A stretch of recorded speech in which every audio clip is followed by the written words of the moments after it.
This week's Torah portion is called Kedoshim. Kedoshim means holiness. And the Torah begins by saying that every Jew should be holy. Now we know that in Catholicism the Pope is called Your Holiness. But the Chief Rabbi of Israel is not called Your Holiness. You know why? Because it's not just a commandment for the Chief Rabbi of Israel to be holy. Every Jew has to be holy. That's the opening commandment of this week's Torah portion. However, most people, if you ask them, are you holy? They'll say, I'm not holy. I'm just a regular guy. Do you aspire to be holy? Not necessarily. So what is the Jewish definition of being holy? Kadosh. The Torah says every Jew has to be kadosh. It has to be attainable. And the fascinating answer that Rashi gives is that the most basic human drive is to be holy. Why is that? Rashi says, you know what the word kadosh means? Separate. Muvdal. Apart.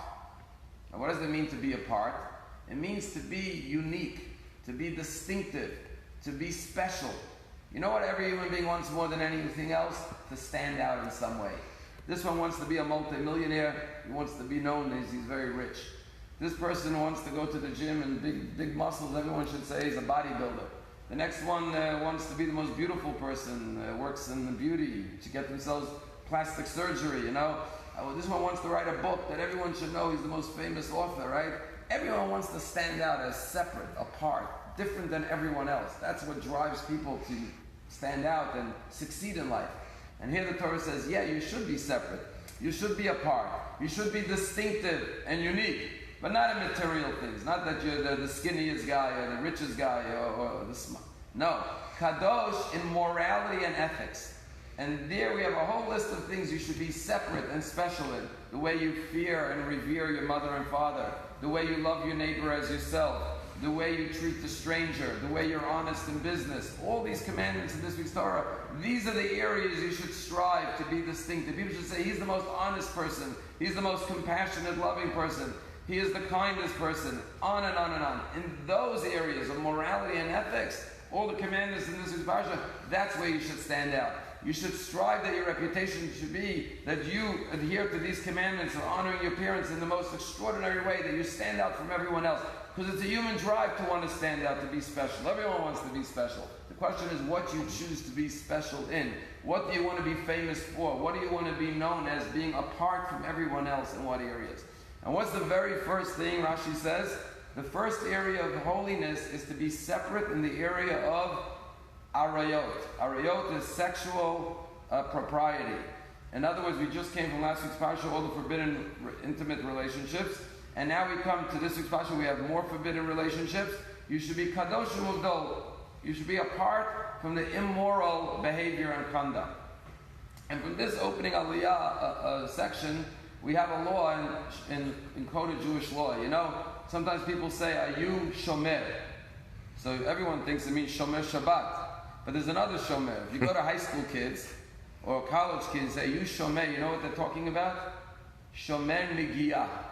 There's a rule in Jewish law that a man and a woman who are not husband and wife are not allowed to touch each other in any intimate, affectionate way.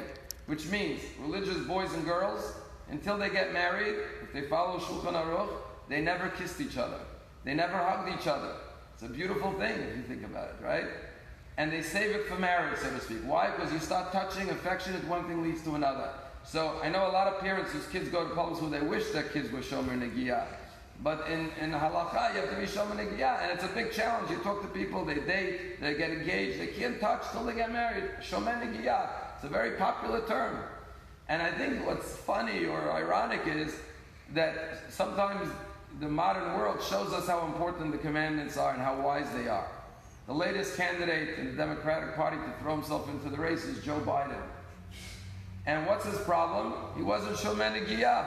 Had he been Shomer Negiyah, he wouldn't be able to touch any other woman affectionately that's not his wife. He wouldn't have all these challenges. But it shows you that the Torah knows best.